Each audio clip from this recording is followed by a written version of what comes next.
The different cities and municipalities comprising the province of Batanes in Region 2 or Cagayan Valley region. The province of Batanes has the municipality of Basco as its provincial capital. It is a part of the Luzon Island Group in Region 2 or Cagayan Valley region.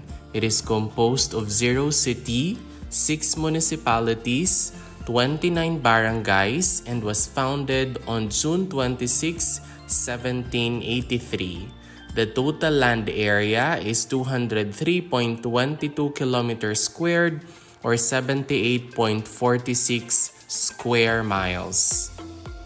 The province of Batanes is bordered clockwise from the north by Luzon Strait or Passi Channel, Philippine Sea, Balintang Channel, and the South China Sea.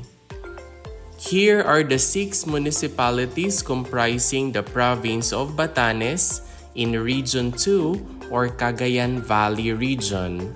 The municipality of Basco with 6 barangays, which also serves as the provincial capital or the provincial center. The municipality of Itbayat with 5 barangays. The municipality of Ivana with 4 barangays. Municipality of Mahataw with 4 barangays. Municipality of Sabtang with 6 barangays. And the municipality of Uyugan with 4 barangays.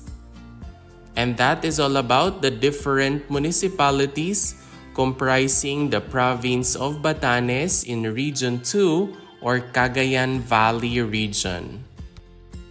If you learned something new from this video, please don't forget to click like, leave a comment, and subscribe. Moreover, you might also want to watch the next video on the screen. Maraming salamat, thank you for watching, and see you in the next video.